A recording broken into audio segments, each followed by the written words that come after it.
Wild Wild West. And we're live. Joel Blaeser, what the fuck is going on? Thank you.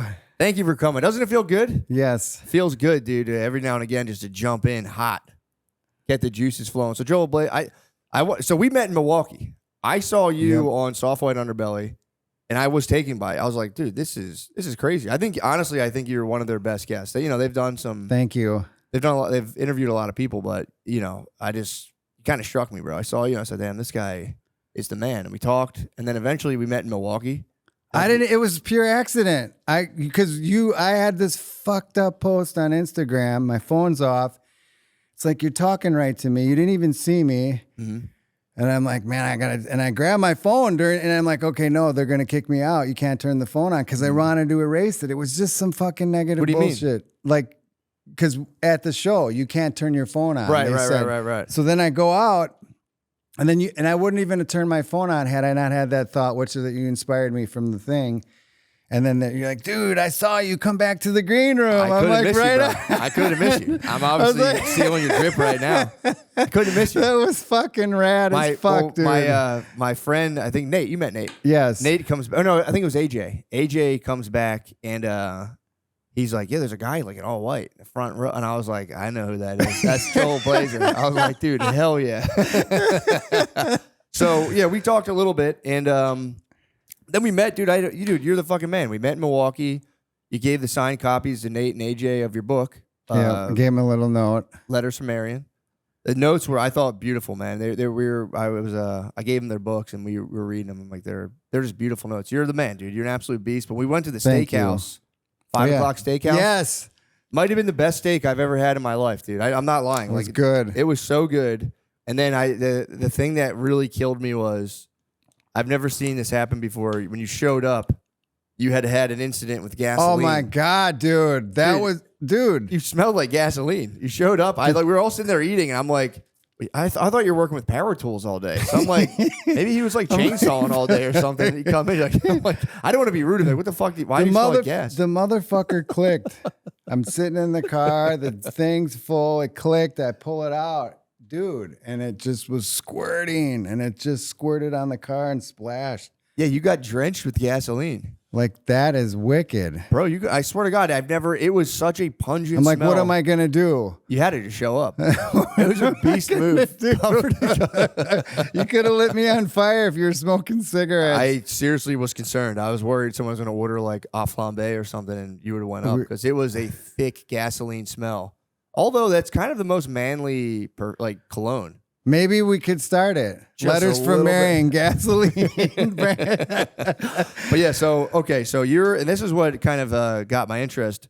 I watched you on Soft White Underbelly, and you had the story basically about going to a Supermax prison for selling, LSD. And the case was crazy. Like, we talked about it. It was just, you sent, LSD in the mail, Western Union. Some guy got caught. He never got even caught with it, right?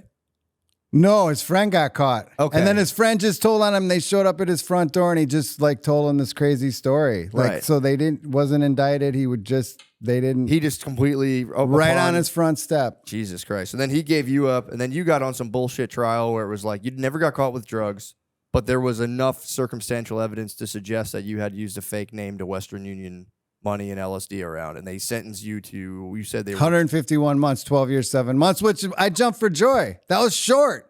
Yeah. I mean, I was facing 40 and I get 151. I looked at my mom and I just went like this, like, really? You turned around? Yes. Cause I'm like, it's 151. Like, I'm at least 40 when you're 23, your whole life. You're done. You're like, how do you look down that hallway? True. 151. It's like, okay, I can file some appeals. Maybe I'll get lucky. And I did. But and that was 1992. So this 92. Is like, it's crazy to think about the drug laws back then. There's even like weed back then. Like you could go to jail for like 4 or 5 years for selling weed if you had enough. When we drove through Texas or Vegas, Nevada, like the older deadheads, like the shit was hid. You couldn't do anything. Ponytails back. Like you just had to get through the state, especially Texas. They said, if we get pulled over and they find weed, we are all going to prison. Yeah, it's crazy. And now look. Yeah, well, and so we paved the way. I should put a collection bucket out. you should, dude. You should. Well, that's the young people have no fucking clue, man. Yeah, even the early 2000s, it was like you could go to jail for like little bullshit like weed and stuff. I guess they obviously softened the There's penalties. still some. There's 25 states where it's illegal, right? Yeah, Texas, it's still illegal. Like if you Austin, you're fine. If you have weed in Austin, they don't care. If you leave Austin, you can still they'll like throw you in the because in front of the hotel, processing. everybody.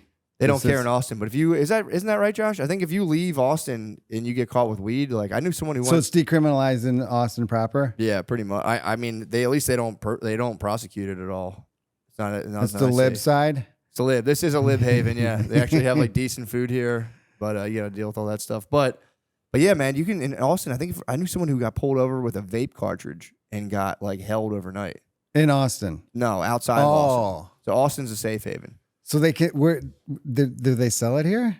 Yeah, it's like now we have that weird stuff where it's like the hemp. It's one little the thing. hemp bill. Yeah, the hemp bill. Oh yeah, allowed, the farm bill. Exactly. Because if you get it from hemp, you can. It's like or the big thing's THCA. Because THC is what's illegal. THCA. You know you have to like heat up weed to make brownies. Carbolic. Yeah, decarboxylate or whatever. Yep. So now if you have that extra carbon molecule that heat removes from literally of the lighter, it's technically legal because you can be like, well, this is hemp. It's weed's legal now, by the way. So. But is it medically legal here? No. Texas is like I think it's I don't think they even have a medical I think program. all drugs should be legal, and the world would be way different. That's really one of the driving forces behind the book. It's to be part of that wave. Yeah. Yeah, I mean, dude, it's like... It hasn't worked. No. I mean, look at the prisons.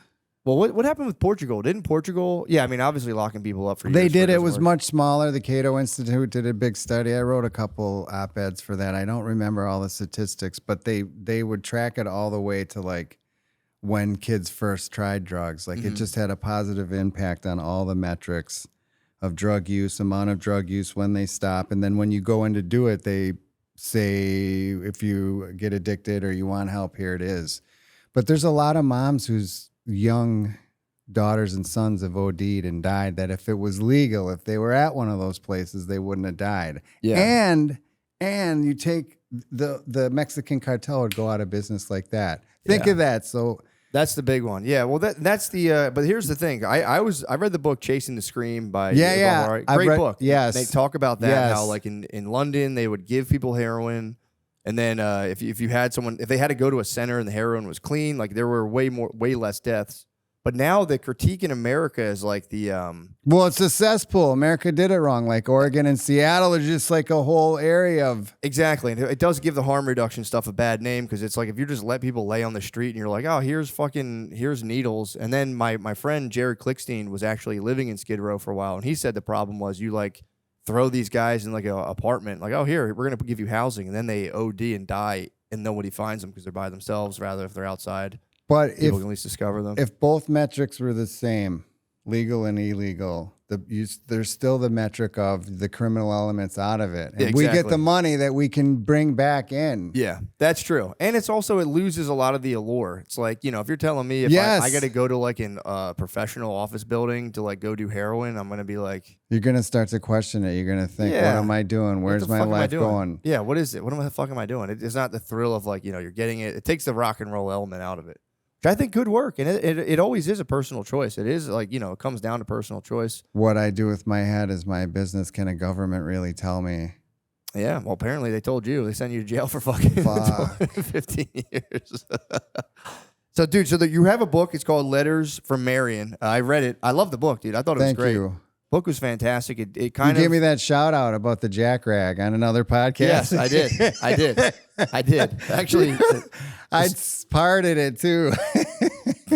Dude, I'm glad. It's got to cross a weird threshold though for other prisoners to be like, yo, here's how you jerk off. Because I know in jail it's like Nikki at the third place. Yeah, Nikki told me. He started to tell me, and I thought he was fucking with me. Yeah. And I'm like, but he's not gay. Sparky already got me stoned with all this weed. And then I'm like, all right, I'm going to try it. Right and on. I did. And it was wicked. And what was the technique again? You rolled the socks inside out? So it's smooth. And then you're not actually like going up and down on the shaft. And it's hard. It's hard when you get a really big hard on, but you grab the shaft And then that heat will create it. And then right at climax, boom, right on top and underneath. Put some pressure on it. It has an effect, man. That's crazy. I mean, like most, don't guys know that? Oh, man, I don't know. I've never tried the sock and the fucking pressure plate at the end. So you turn it inside out and then you fold it over so it's a little tight, right? And you got to get a big sock. But no, it works. And then it's all contained. No spill, no fuss, no muss. You don't have to buy a cab ride home in the morning. True. Got to wash the sock, yeah.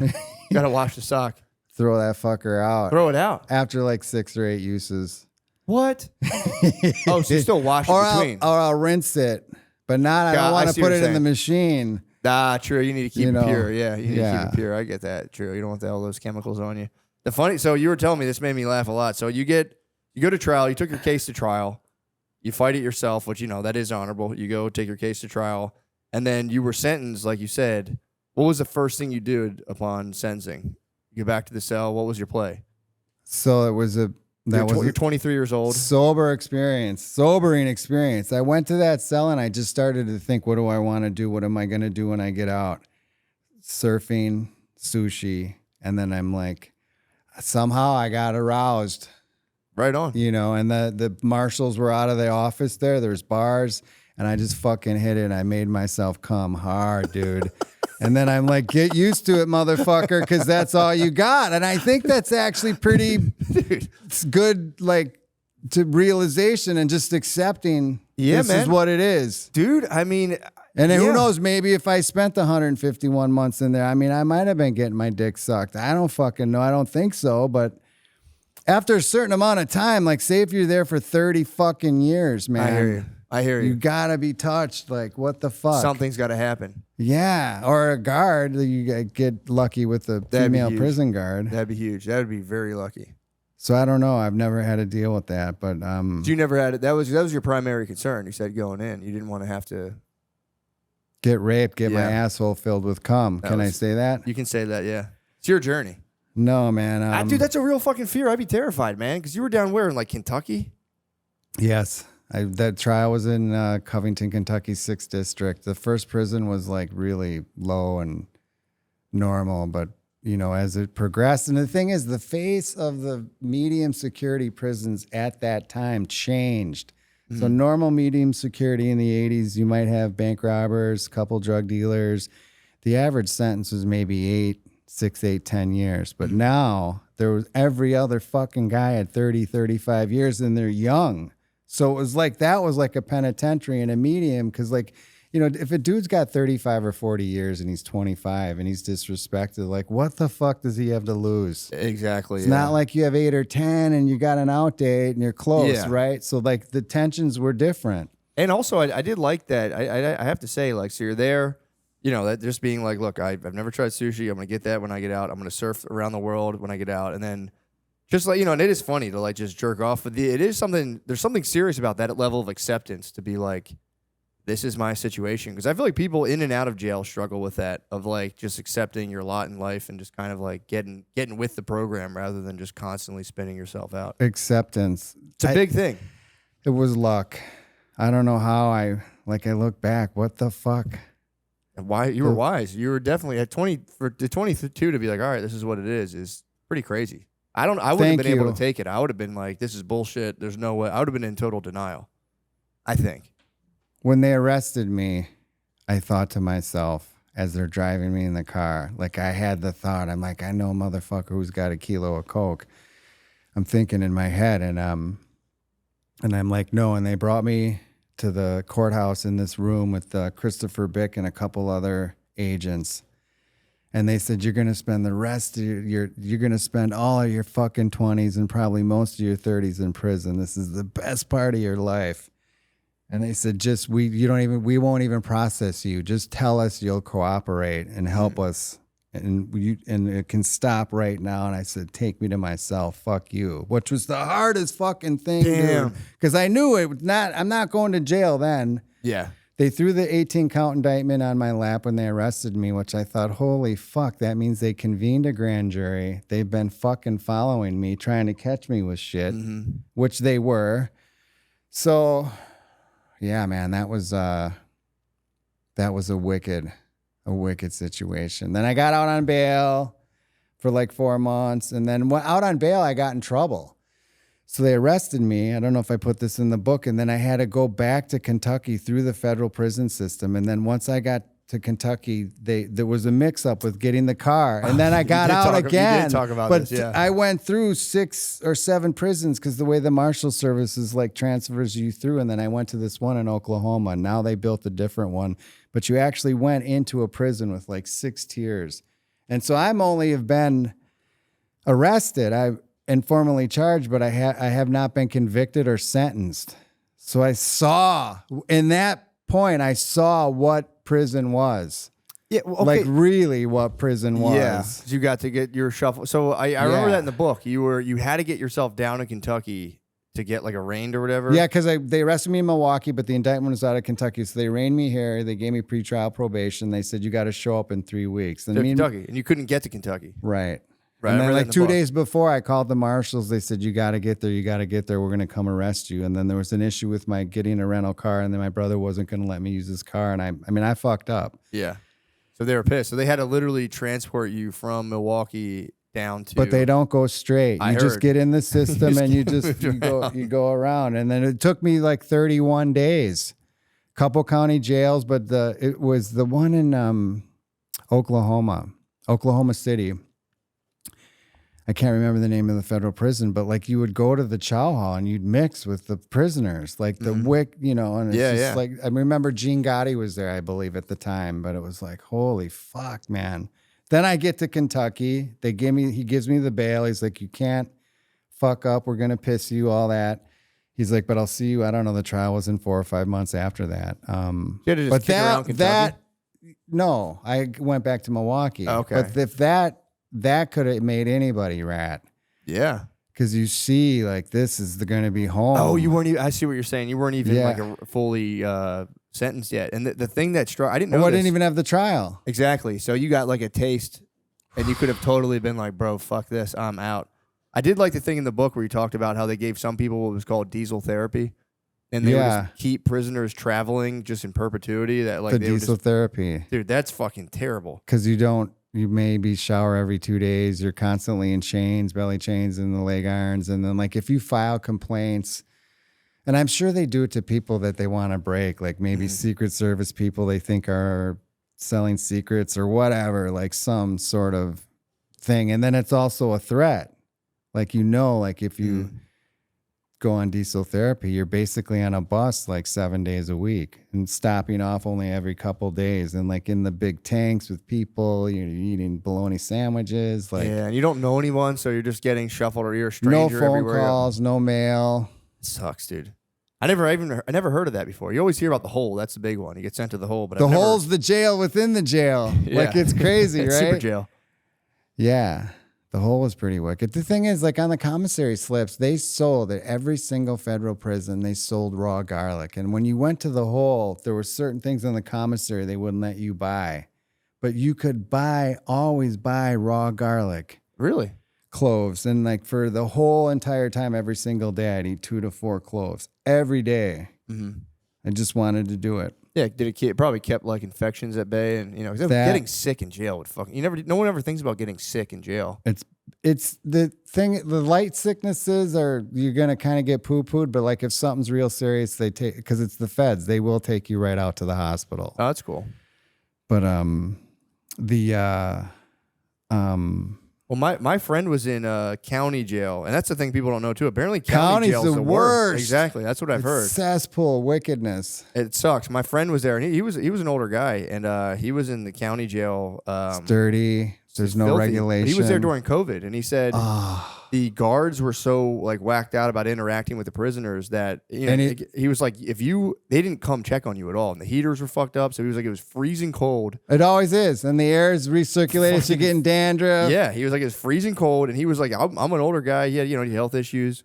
He's like, if I had a health complication, I would have died, because like there was like a bell or a button they could ring to like get people to come, and he's like, they would all ring it. Nobody.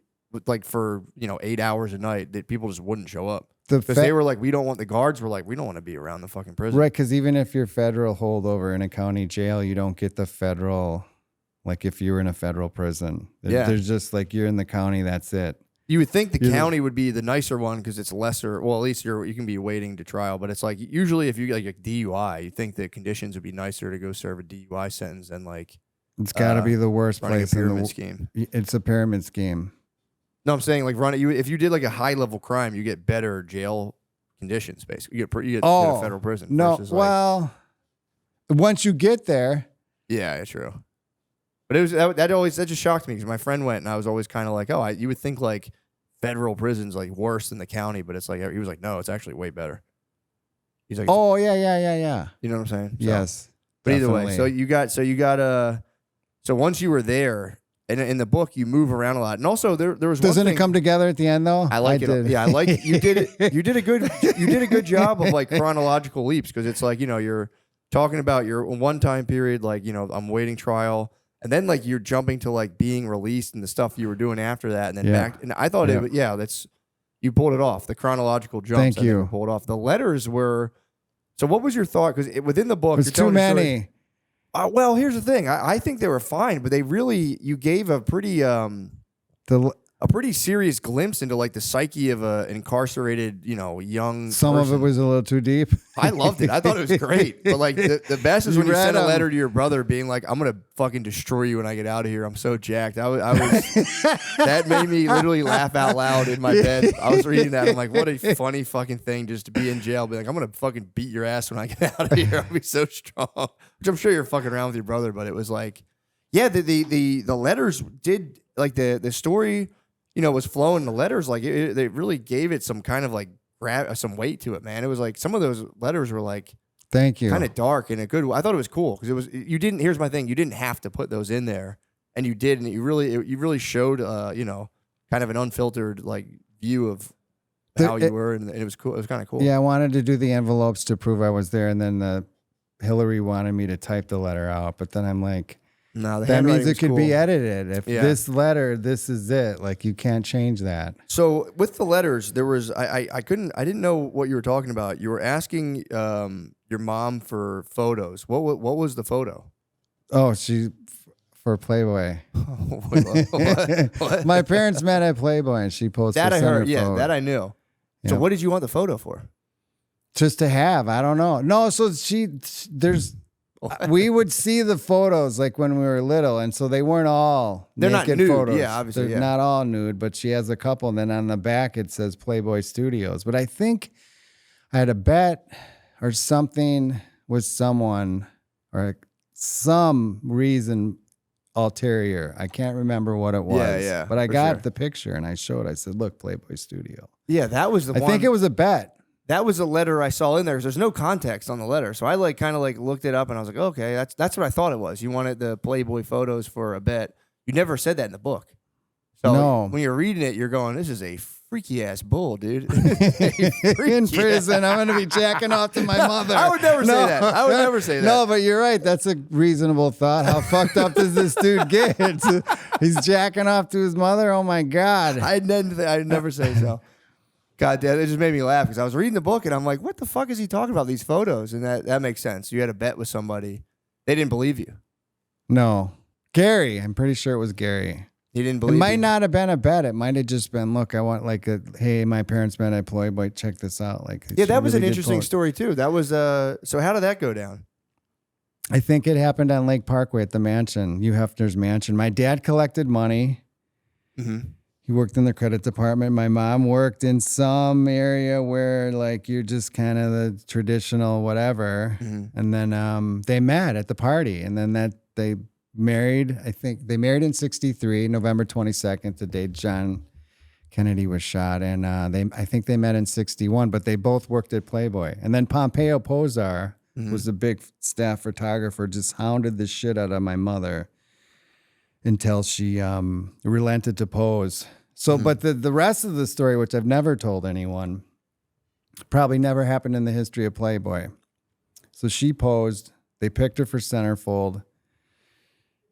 Everything was set, typeset and everything, and she fucking freaked out. And she was like, take it out. I don't want to do it. She's like, no. But she still stayed working there for another year and a half. But they said, no one's ever done this. Like said, no. Yeah.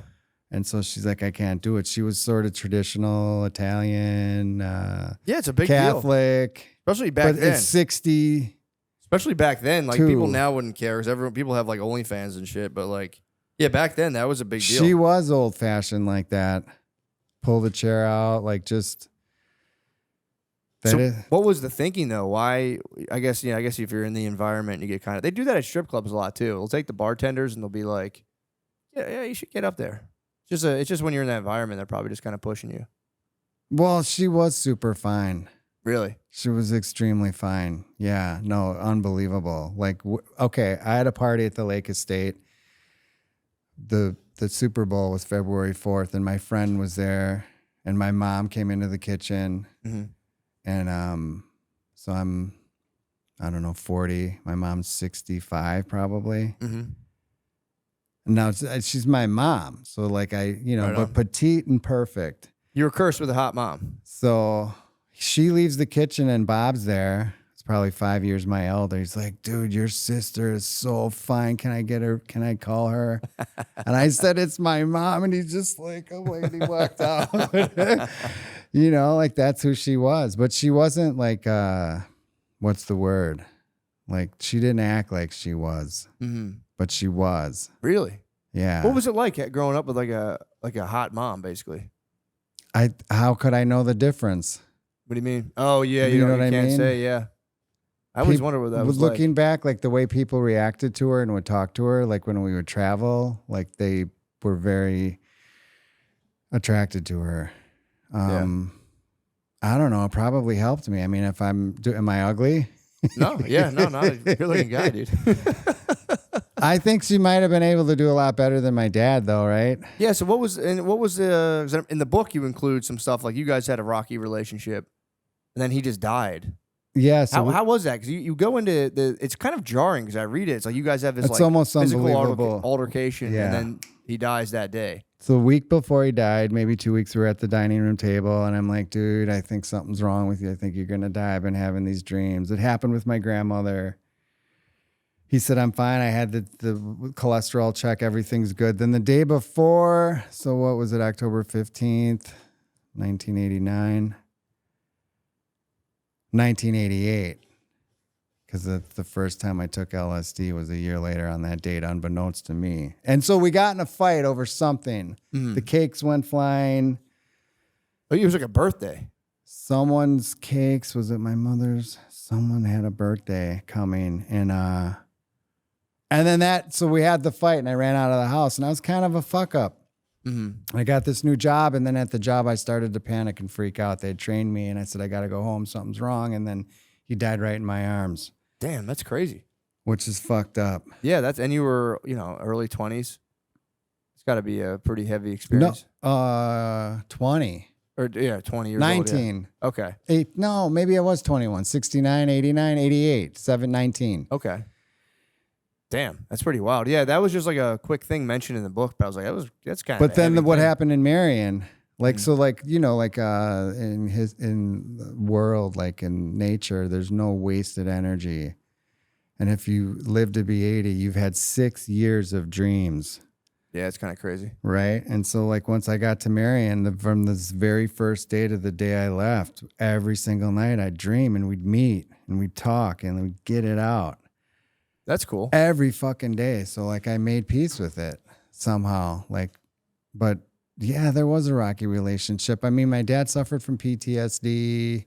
He fought in a war. And like, I mean, I don't know if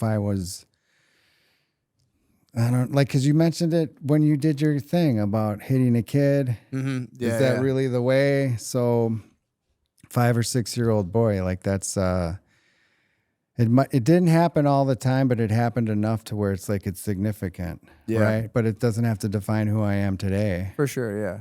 So I don't know. Does that answer your question? No, yeah, that does. It was like a heavier moment, and I thought this was kind of interesting too in the book. This was kind of like the crux of the tale. Was like you're in jail, you know, you're kind of having a good time. You're, you know, selling a little black tar heroin. I was was finance my weed. Oh my God. That's just the hypocrisy of it, right? Like we're going to keep this shit illegal? I know. What the fuck? It is crazy. But for me, it was crazy that you just tried heroin and were like, man, that was cool. I said the whole thing with drawing the needle back and the blood coming in. Was that like creepy as fuck doing that? Like I don't like needles at all. That's why. No, you know, it was creepy as fuck. And the thing is, it just felt like I was really stoned. So I'm like, I'm not. Why would I want to do this other than smoke pot? Yeah, because then I'm getting physically addicted. I'll be sucking dick to get more or whatever. For sure. Like, yeah. So it wasn't this like otherworldly. Oh, that's the thing. That's it. That's the other thing. When I jacked off in this thing, that's the third thing. So when I was out, was very significant. So when I was there, I said sushi, surfing, and when I was out selling LSD, they thought you were an alcoholic or doing coke or heroin, you could not get the good LSD. You were done. And they always trained you for safety first. And it's like they knew, they could see in my soul, this motherfucker will not rat. Somehow they saw that. And when I jacked off, I said, I'm going to fucking try once. I want to just try it. I want to stick a needle in my arm and I'm going to try heroin. Was that because of Jerry Garcia was he like into heroin then, or that was until like the 90s? I don't know the whole history. He was in it, I mean, probably from the beginning, but when he got addicted, it was definitely in the 90s. Bad, really bad. And then he went to the Forest Knolls or Serenity Knolls, and then he died. I don't know if it's because of that, but it was no, it wasn't because of that, because the people that do heroin and coke and are alcoholic, they're not thinking safety first. Right. And then they bring that heat on. People, because they're in the circles of the heavier drugs, where LSD was very clandestine. Yeah. So okay.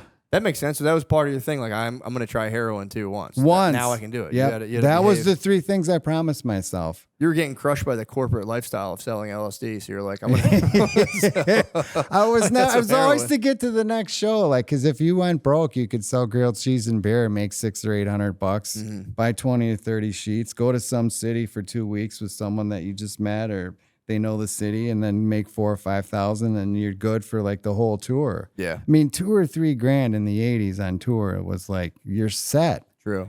And you got 3 or 4 guys in the car, but like, there's always was the juxtaposition. It's like, I'm risking my fucking life for a little bit of money, even though I believe in it. Like, so that was the dichotomy of wickedness. I mean, how fun was that? Just being, a younger. That was amazing. Basically, just following around the Grateful Dead. It was beautiful because like those people accepted me. It was like a family, and it was just like love. The scene in the parking lot when I went to the first show was unbelievable. Like it just was what was missing at home. That makes sense. And it was beautiful. But no, it wasn't like I was in fear because I've sold very little drugs at a show. I would meet people and like make things happen, but it wasn't like I was out there, doses, mushrooms, you weren't really getting after it like that. And you didn't have to, because you could do grilled cheese and beer and do fine and make money, and then the acid connects. And then like these people who did the LSD, like we'll just say Rainbow, the Vesuvian Man? Yeah. So one side had that, and then the one side was surfing hippie ladies. And then a sheet is 1,000 hits, which is like maybe a 7x10. And then 10 of those is like accordion. So that's 1 gram of LSD, which looks just like a gram of cocaine. And then they would pay someone to batik those sheets with each square of 100 hits would have the Vitruvian Man from, what's his name? Astronaut. Da Vinci. Yeah, Da Vinci. And the other side would be the surfing hippie ladies. But that piece of paper was like artwork. You could not counterfeit that. That makes so sense, if I saw one of those sheets on the lot, I'm like, all right, Rainbow's here. I'm going to search them out. Like I know I can get, and then they would front me anything, but I would never, they would front me 10 grams, which is 100,000 hits. But I would like, what am I going to do with it? And they would train me. Like, if you ever think there's heat around the corner, like throw that shit away. You just have to stay safe. Like one time we did a 10 strip, and like, they were just with me when they met me. And you took 10 hits, you're saying? Yeah. And they could tell somewhat, however they told, they could tell, but like I was in. Damn. You know, I was What was that like when you like that was your first experience? Was that your first experience with LSD? No, the first one was the year anniversary of my dad's death. I was with new friends that I met, and we were in the show. They were blue unicorns, and there were lights like this on the ceiling, and we just kept eating the LSD because I'm like, I don't think it's real. I don't think it's real. It was her second time, and then I don't know. I probably got to 8 or 9. And then all of a sudden we're like, this is real. But then we just spent the next 15 hours together. We were at the show. It was the most beautiful, lovely experience. Like you were just in the moment. It's hard to explain in words. Mm-hmm. But that was a beautiful trip. But the time I took the 10 was Northern California. And like you could sleep. I mean, pure good LSD is not...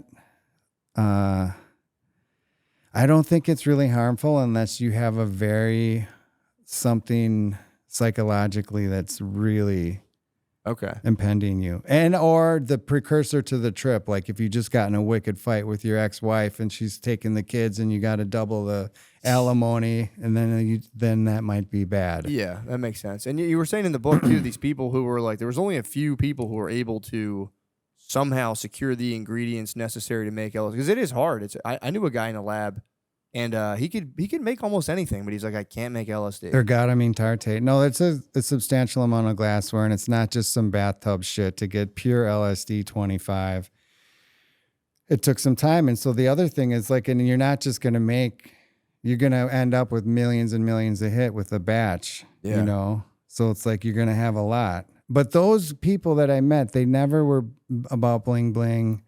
They were specific to safety first and wanting to bring about radical social change. And when I was in prison, I met people from Caracas and all down South America, these big, huge coke dealers. And this one dude, I remember his face, I can't think of his name.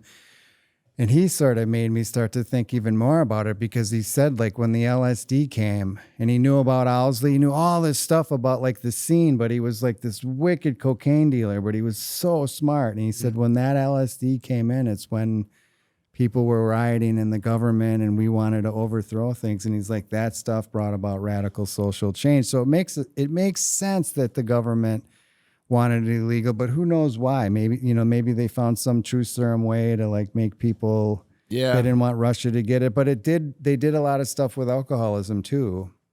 Yeah, that was a big thing for AA. I think LSD. Bill wanted it everywhere. Yeah, and then there's at the Jefferson in the 50s. They did, when I was in prison, they had a show with Barbara Walter on LSD. And the whole was sentencing and everything. And so in the 50s, they did this thing where they would take alcoholics, non-AA, they take them on one bad trip, seriously bad, and show them everything they did wrong, and they filmed it. And then on Barbara Walters Inside Federal Prison, they had like the dude's daughters or sons, and they're like 70 or 80. And they said the LSD saved our lives like our dad or mom never took another drink. They completely changed them. Damn. So that was a small study.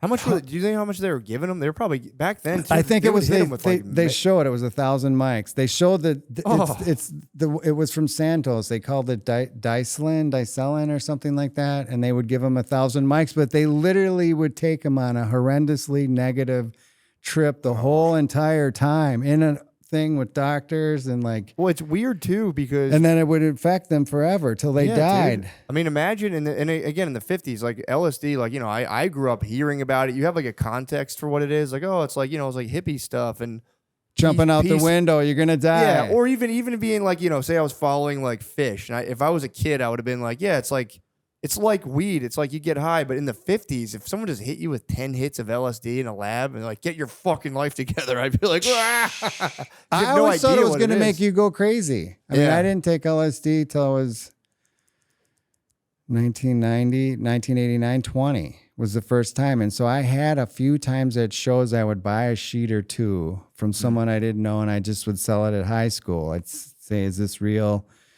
And I did mushrooms a couple times, but like, even though I thought I was a free thinker, there was this, like, you know, you're going to take it and you're going to want to fly and jump out a window. Like somewhere that got started, because that was always in my head, but it wasn't that dangerous. But I don't know if it's for everyone. Yeah, it makes sense. But I think that if if a big slice, like if you go to Gaza, right? Then Terrence McKenna would go all the way to group sex, but he's like, you get both sides, Palestine, the Jews, and let's all take some LSD and sit in a room. I guarantee you they're going to fucking figure it out. Yeah. And they might start fucking each other.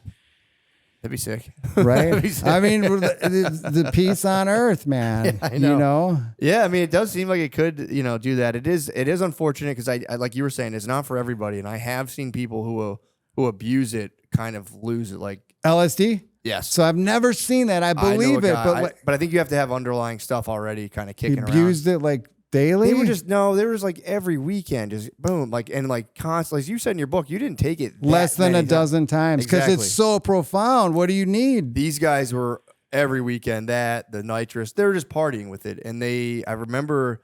Wow. I see the one guy. I was in a grocery store, and I'm like, "Oh, hey, what's up, man?" He was working there. I'm like, "How you It's doing?" just- Dude, he cornered me. He's like, "I'm fighting a battle against light and darkness," and I was like, "Oh boy." I was like, "All right, bro." I was like, Fuck. I'm gonna grab my stuff and get out of here. But it was yeah, I remember this guy. But again, it could have been just like underlying stuff because that is like, if you take a person who already has, even if like they could have like had a job and just been a little weird or whatever. But it's like if you really kind of ramp that shit up and it's like you don't give them any kind of like way to work through all that stuff. It's like No, you're kinda right. Makes sense. You would lose your fucking mind. Because you have psych now. What is that?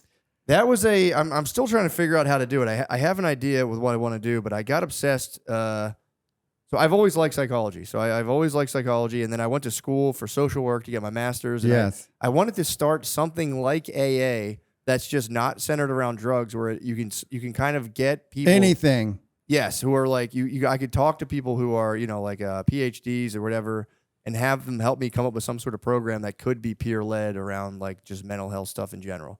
That way, like you can't afford a therapist. If you can't afford a therapist, you could still have like a group that's like, it's not like therapy per se, but it would be using Sharing. the tools, yeah, like that. These people, like these PhD level people, make up, and like how do you kind of disseminate them in a way that like that could be done in like a peer to peer thing. So that's my goal, and I'm still now looking for therapists now because I want to just salary a couple therapists now that I can to just kind of like run groups and like kind of like See what? curate the whole like online space. That's awesome. Yeah, and it's for. How did you get that name?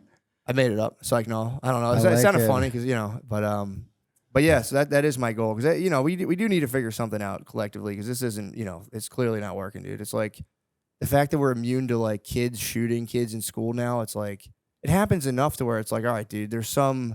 We need to organize ourselves mentally a different way. We're organized around one thing right now, and it's not really Money. not working. Yeah, pretty much. And it's like it's good. I don't hate money, but it's like it's clearly something's getting fucked up, and it's like I really feel like as human beings, we're organisms, and like we're not.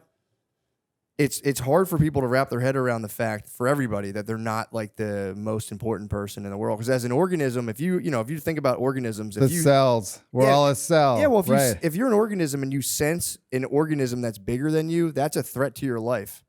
You know what I mean? Because if you're an animal, just say you're an animal. If you're an animal and if you're a wolf and you see a bigger wolf, that wolf could very well kill you, and that sets off a chain of reactions. But human beings, our sense of like largeness is kind of abstract. So if you perceive somebody's bigger than you in some sense, it can set off like a very real Fear chain reaction. of biological events Yep. that can color your thinking and behavior. And it's like no one really thinks about that, but it's like something people have to come to grips with.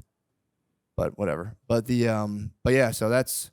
I don't know, man. I think we could have a good time up here on Earth, but it sucks for everybody. It's kind of shitty. Is for a it lot the of human condition? people. I think so. We're stuck. The iPhone. Yeah, I got an iPhone in April or May.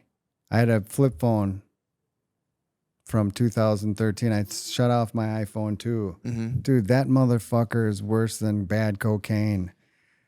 Yeah, dude. it's I'm coming to grips with how addicted I am to my phone, and it's God. like it's bad, man. I got my screen time down to like I think like 3 hours, and I think this week I should be hitting 2. But it's like, dude, it's such an addiction. But you need it for your business, right? Yeah, I do, but it's like I could use it in a way where I'm not like pulling it out, and being like, let me see if anyone. And I'm just Every like, 2 hours, they're just Well, the allotted. worst part is with social media, you're addicted to is yourself. You're like you've Right, commodified yeah. your personality. How many likes? You're checking How your much numbers. money? Yeah, now you have like it's like very real, quantitative data on like your personality, and so of course there's an addictive component to the phone, but like nothing's more addictive than yourself, and like your insecurities and checking on all that. And I think that's what ties a lot of people to it. And, and the kids, now that they're like, if I don't have likes, this whole idea of it sucks. Shootings. Yeah. So that's, but either way. So yeah, I kind of agree. Something needs to happen, but it's one of those things where it's like when people try to push the pedal, like I got the solution and push the pedal, usually it's just 10 times worse. So I don't know. I'll be curious to see what happens with people. But either way, so dude, okay, so this is what else did I want to ask you about? So this is the thing that I thought was crazy. So you're kicking around different, prisons. 6. Yeah, you're 6 I different didn't prisons. adjust well. Who does, right? True, but you're kicking around. Things are going well. You've got some hustles going on, and then Always hustle. You have the altercation with the guard, and this was the thing I thought the craziest part of the book. You have the altercation with the guard. If you said that name in a disrespectful way, the Aryan Brotherhood would have killed you. What do you mean? Wait, which guard you're talking about? The guard who sent you to Marion. Oh, that guy, the lieutenant. Okay, no. What guard are you talking about? And when I said, I'll do you like Tommy Silverstein. That was crazy. That's like ridiculous. Okay. Oh, no, the black lieutenant, though. That really was the chain of events to get me there. This was I thought it was kind of nuts. So you're in jail, things are going well, whatever. This black lieutenant takes your bag. You guys get into an altercation. So he called me a hippie rat. He did. He threw me down. He called me a hippie rat, and I called him a really fucked up name. I don't want to say all right. it. You don't have to. So, but the whole yard saw that. Yes. And he had to And do I something. never ratted, but he knew that. He knew I didn't realize that. He said that to you in front of all the other prisoners, which is kind of a death sentence. He's like, well, because when I came to that prison, he wanted the bag. Yeah. He's like, I'm going to get that bag. I know you faked that property slip. And your friend stitched it for you. It was like a nice, it was like your prized possession. James Irving, yeah. And so it was that was the third prison I was in with it. And then I'm coming out of chow to go to the yard, and he's like, give me that bag, you hippie rat. And I yanked it back just out of reaction. He body slammed me. He's like 6'4", 6'5", 250, 260, huge lieutenant. I mean, he's running it. And he's like, you fucking hippie rat. And I'm like, oh, fuck. But he knew, when you come in, they know who's ratted, who didn't rat, who might have to be in PC or not. So he knew that he was pushing my buttons. But anyway. Yeah, so the thing I thought that was wild was like that incident kind of aligned itself with the crack laws, where it was like they reduced the sentences on powder cocaine, didn't reduce the sentences on crack cocaine. So then there were these like racial riots in the jail.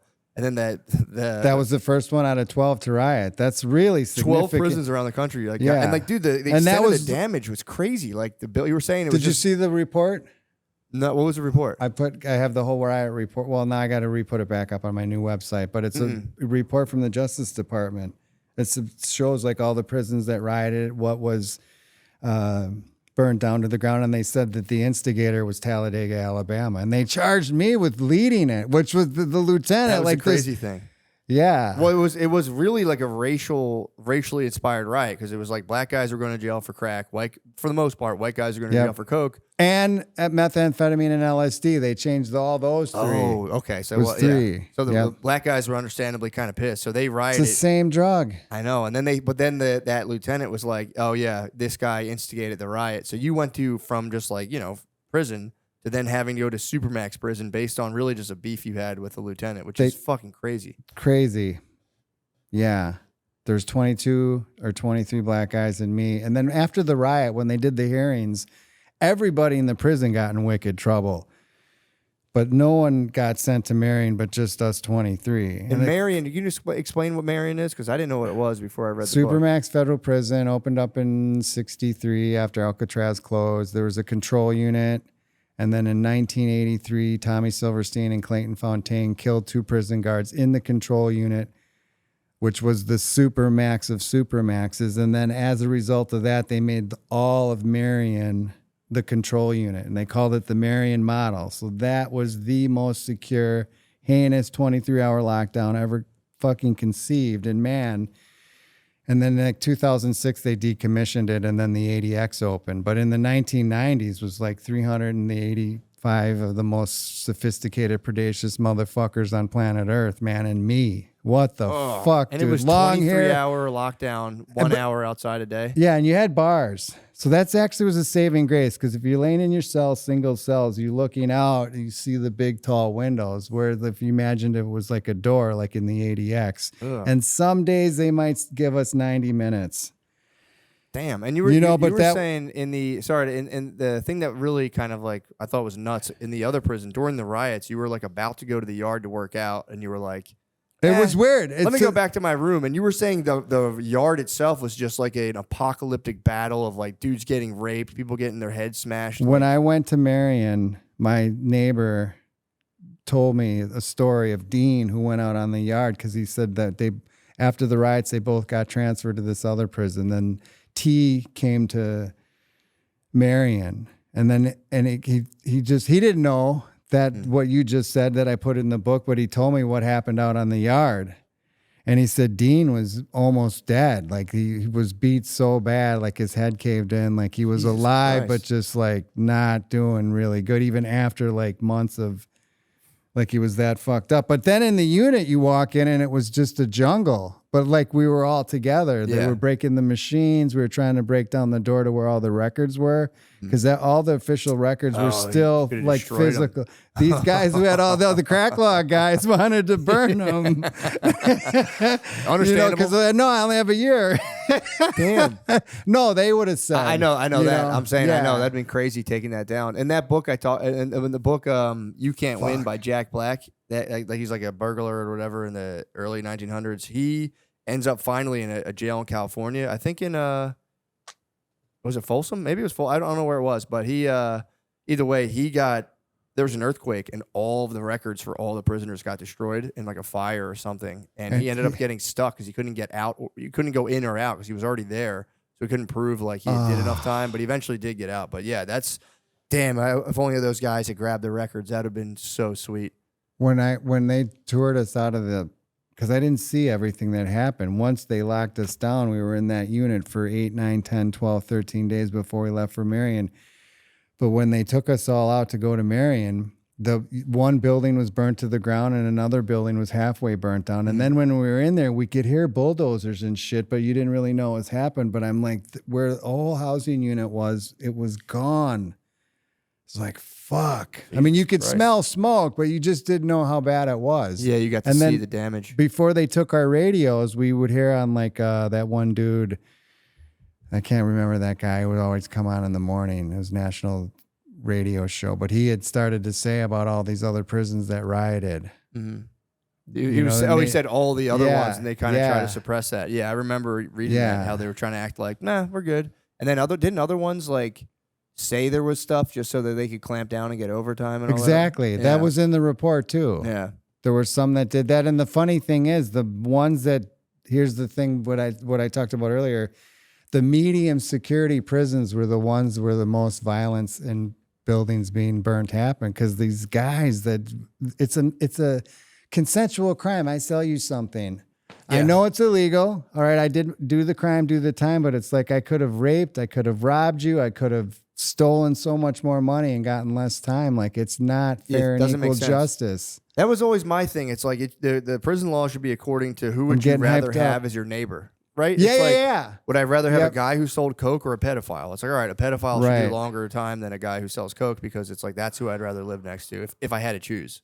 Or if I didn't have a choice, it would be like, it should be, people should be sentenced accordingly. Did you ever look at when you moved to a new neighborhood, the federal sex offender registry? I check it all the time. It's unbelievable map, and you could just hover, you see who they are, what their crime is, are they on probation? And there's what a a tool. Yeah. They're everywhere. And there's a lot of them, man. I did it when I lived in Philly, and I was shocked. There was a decent amount, and I think they had them all in one house. They were all in like this one house, like 4 blocks away, and I don't know if they just like some landlord. That might be my next play. Free prison. What do you mean? Because the state, there's a demand. Where are you going to put them when they come out? Right, yeah. And maybe there's just, I don't know, like the greed makes me think about it. But like if you could find a place for them to live, you're going to have you'll be able to rent the unit out every time. Oh, you're talking about like pedophiles specifically, or just Yeah, prison? Yeah, no, I mean, pedophiles. you should. Yeah, there's What are we gonna do with them? Where are we gonna put them? And the thing is, I don't know if it's an addiction. I want to think it is, but like those guys should never come out ever.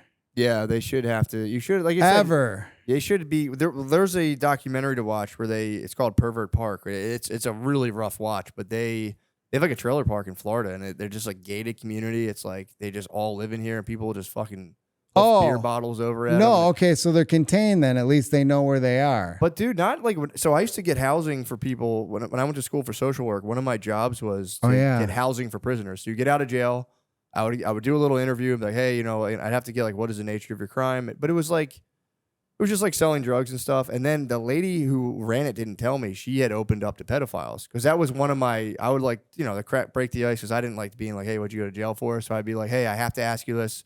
As long as you're not like a pedophile, whatever, don't worry. And they'd always be like, motherfucker, I'm not a fucking pedophile. I'm like, oh, you know.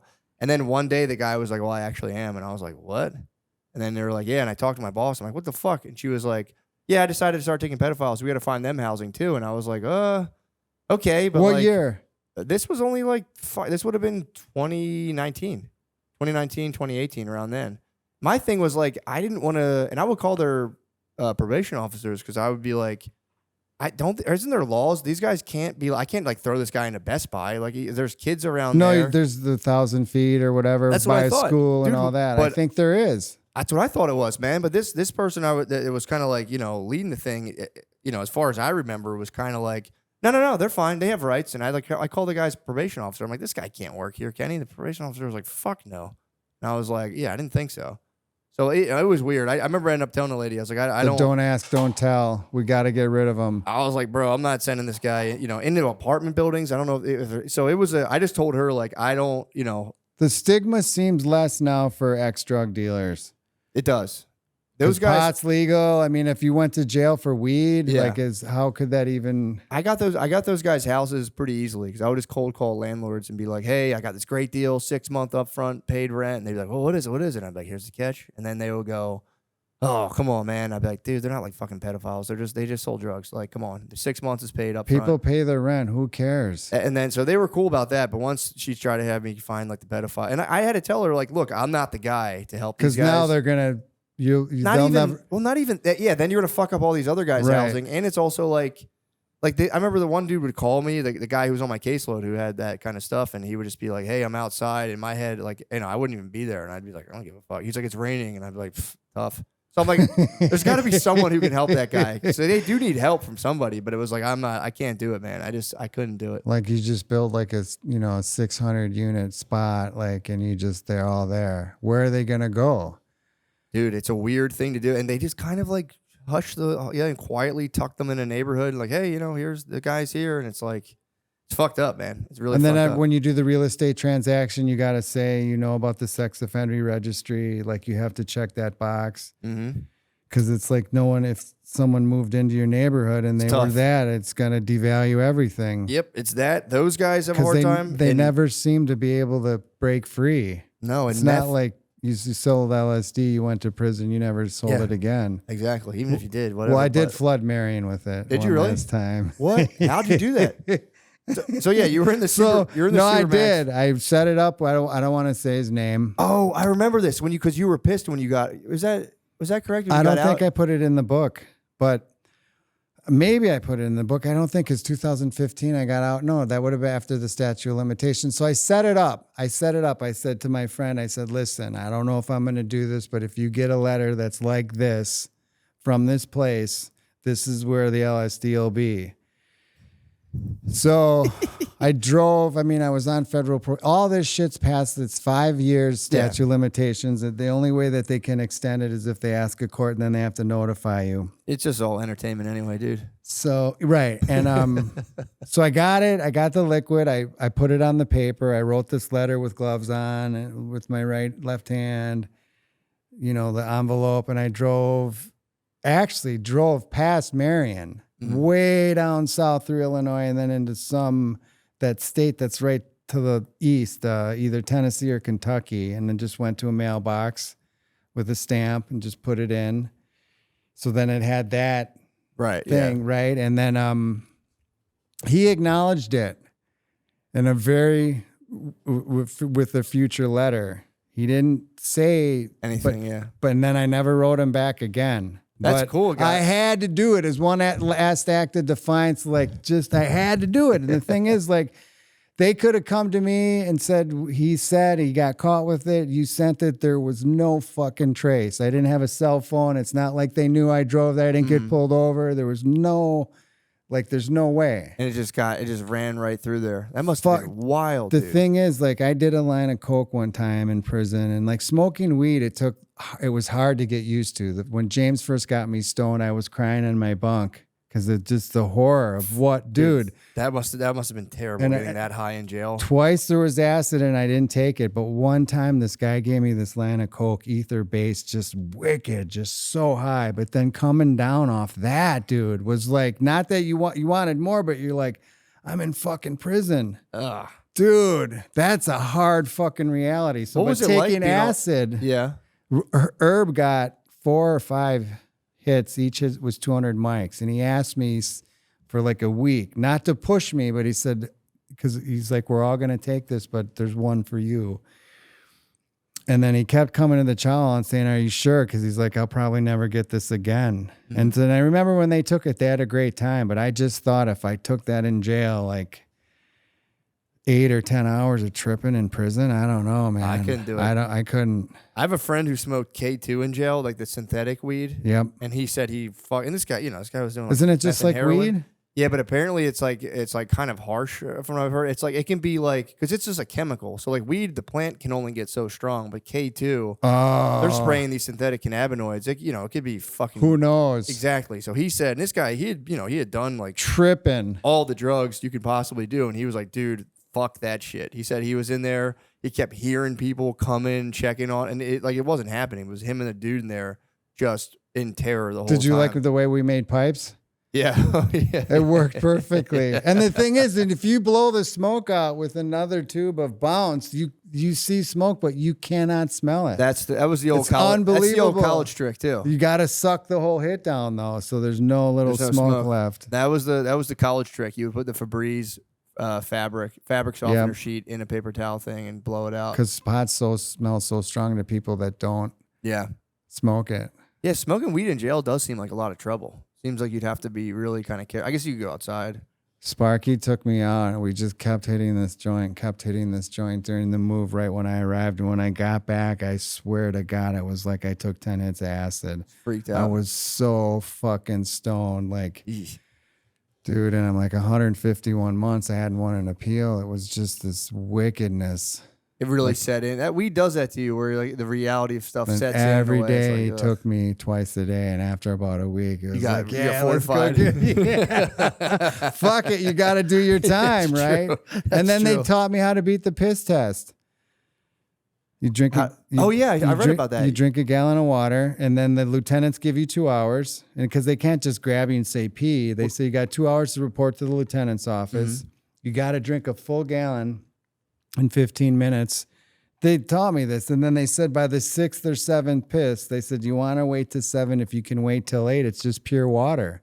Don't you get a dilute though? I heard you the drug test now they can hit you with it was too diluted. This was the 90s. Oh, and the thing is, whenever they would take they take it, you'd go back to the lieutenant's office, they would make it look like they're putting it in a mailer, but then they would always ask you, if you admit to us you did drugs, we'll only give you 30 days. I mean, I never would, but nothing ever came back dirty. That's Today, cool. The test might be different, the whole whatever. But if you didn't piss, you would get a dirty. Then it's 90 days in the hole and you'd probably get transferred. Yeah, it sucks. Which is the fucking worst. And you also, if they, even if it was diluted, you'd have the time because it'd have to get mailed out, ran through a lab, and by then it's like, hey. I don't know. Did they do that in the 90s, the dilution? I've just heard about it. I don't know. I was so young. In the 90s, I was a wee boy, but I remember hearing about that move, like just slam a bunch of fucking water, but then the test would come back as like inconclusive because it was just too diluted. I think that 8th piss, because you're talking now maybe at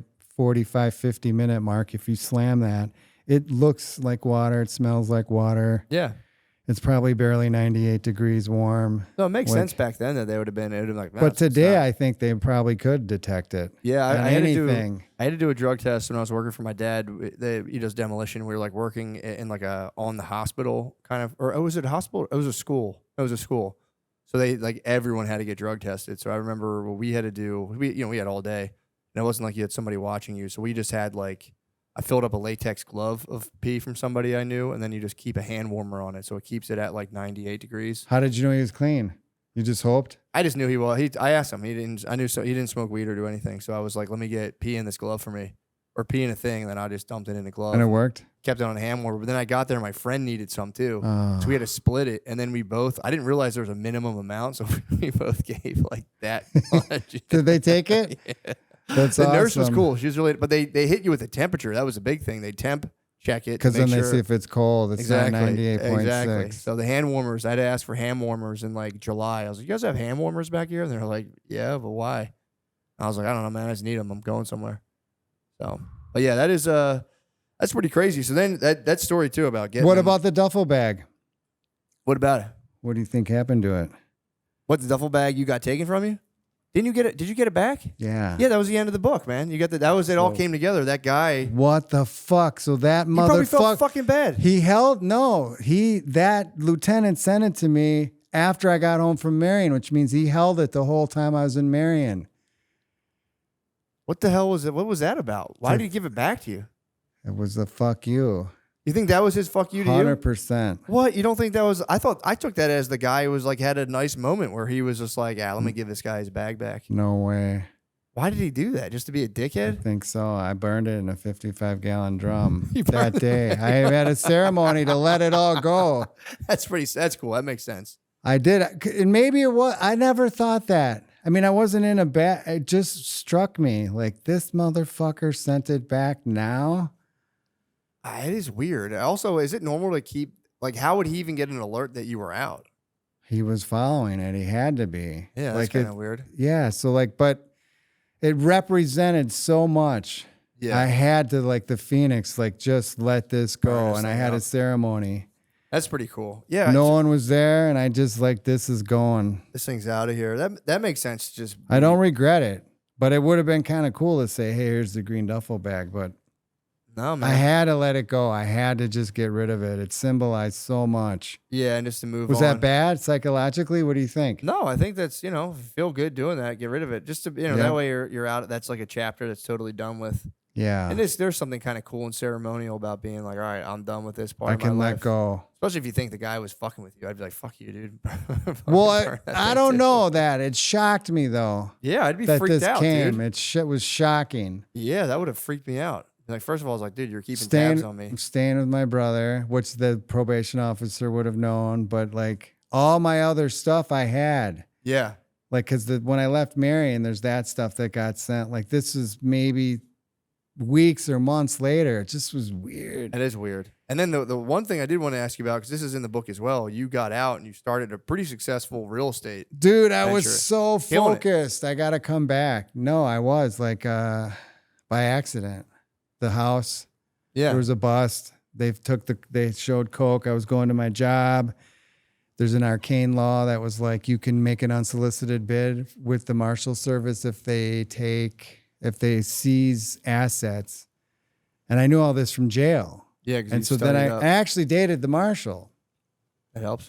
A little. She probably would deny it, but so I bought that house. Yeah. I bought that house probably 18 months later for like $25,000, and then I just like felt like changing the design. My mom would always take me to these Frank Lloyd Wright homes, and so I just started doing it. And then some people helped me in the neighborhood. They saw sympathetic to the architecture, but I needed help like with the design and just people and contractors, and then that just started the evolution. And I was hyper-focused, monster, just like going after it, like not worried about a Rolex, but just loving what I do. And I was good at it.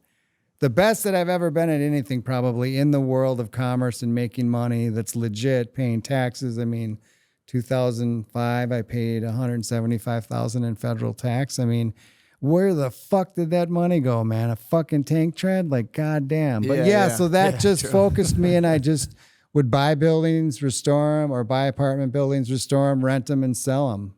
That's cool. Yeah, and you got into like just kind of. I remember the book I did you saying. addresses and everything. And then my lake house, this massive lake estate, S109W35190 Jacks Bay Road, Eagle, Wisconsin 53149. Dude, Nice. Fucking unbelievable. Yeah, you had that spot was unbelievable. And you got hit with a subprime mortgage crisis. Yeah, man. I was told. That's wild, dude. I was told not to. Yeah. Yeah. I mean, I don't blame them. I wanted to get to 3 million and then get 3 million in T-bills and then still do what I do. But that was my goal. And I had 9 years at $1.010 million. I bought that lake estate and 2 other houses, 6429 North Santa Monica and 1525 North Marshall. And then it went, man. And I paid all the mortgages till I had like 11,000 left. And then a bankruptcy lawyer came to me and said, if you file bankruptcy, you could stay in that lake house for another 18 months. And I said, dude, I'm giving the keys back. Like, it's done. I'm not just going to stay here. And I flew to Hawaii and I started to caretake a farm. But that took me 10 years mentally. Like now, like you being on here, like that focus and drive, like it's there. I have it, but I still do it today. And I have a little, not where I was, but I'm not driven like I was and I want to be. Right. I want to be. But you're still doing the properties. Yes. That's cool. Rehabbing and fixing up. Yep. Yeah, that was. I guess I'm an artist and buildings are my medium. I'm not cool. a contractor because I can't do it for someone else because then it's their vision and I can't just do what I do with the people, you know? That's true. So that's what I know. Like I can't, like I'm not a painter. For sure. That's kind of like what the hand I was dealt. Yeah. No, that's pretty And cool. I love working out. I like working out. It's a nice physical job. Yeah.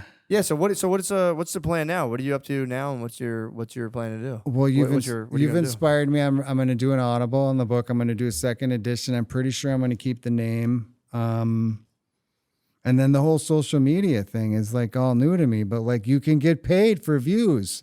Yeah. Like you can go on a show and drink liquid death and show it and like you're going to get 10 fucking grand. Like I see it. I understand marketing. Like, holy fuck, man. You want that liquid death money. Yeah. Fuck yeah, man. Why not? Like it's cool. The fame part is weird to me, but I guess like that's part of it, Like So what, are you going to start a podcast or something? I don't think I could compete. Right. But you just want to do the real estate. I'd love to sell the book, the movie rights. I had started a cream plate. That would be really cool. Yeah, and with the book, it was funny because you did what, 5,000 copies? Yes, sold them, and now the only books are on Amazon. And I was like, I'm not selling them for $200. Those are other people. We looked up his book. Me and Nate were there. Nate Marshall were looking. You up his thought book. it was me? And I was like, damn, this guy's selling his books for fucking $200. No, and it's all they're secondhand sellers because they sold all your ones. Yeah, from the soft white underbelly. It's like within a couple months, I'm like, Mark, what the fuck? People are selling my book for $250. He's like, yeah, that's part of the deal. You got to print more, dude. I could print more or do a second edition because what I want to do is a chapter every other chapter, and then add Marion. I took a bunch of stuff out about Marion. Yeah, the book was. I'm telling you, the book was great. I couldn't stop reading it. So, but they do a feature film on a guy who invented the delay on a windshield wiper, $80 million. Like they'll do it on anything. But the story. That's not my story. I mean, my story's there, but just the story of the history of Marion. Yeah. And the drug laws and like the riots. Yeah. Like what the fuck, that was man? cool. And it was fascinating. It's crazy after this many years. Like you have me on this podcast, it makes it relevant again. Like unfucking believable. Like how the fuck, like you saw that show and you're like, I gotta get this guy. Like, yeah. What? And then I took 21 days to respond. I'm like, oh my God, this motherfucker's gonna think. Not a big deal. I'm like, what the fuck? Well, I did think it was crazy how you were in there and you were describing like the people, especially in Marion, like these guys would kill you, like without hesitating. And you have to form friendships with these guys and hang with them. Bruce Pierce, and you knew Doc Holliday, and the fact that you did tell Big Mike the guards, McElhenney. we didn't get. I'll leave that in the book, but yeah, that is funny that you just completely beefed with the guards on that level and threatened them that you're gonna kill them. Well, I thought about it on the plane coming here. There was a leader of the Aryan Brotherhood who's now in the ADX, Mike McElhenney. He never overtly. I thought danger of him, but I knew he was a wicked dude. Like you have like the big wolf, but like he gave me a respect. And it had to be, because who the fuck would he also probably thought I was a fucking idiot because the guards could have killed me. But like, who would have ever said that? Yeah. I'm going to do you like Tommy Silverstein. Like, what the fuck, dude, man? That's pretty rough. That's insane. I mean, I'm not bragging. I'm like at all. Like, how could that have even come out of my mouth? It shows you the, I don't know, the naivety I still have probably to this day in some form. You know? No, that was pretty sick. But, well, dude. Yeah, man. Fucking pumped. Thank you for coming on. Thank you for having me. Perfect. Thanks, bro. Thank you. See you, man. Thank you.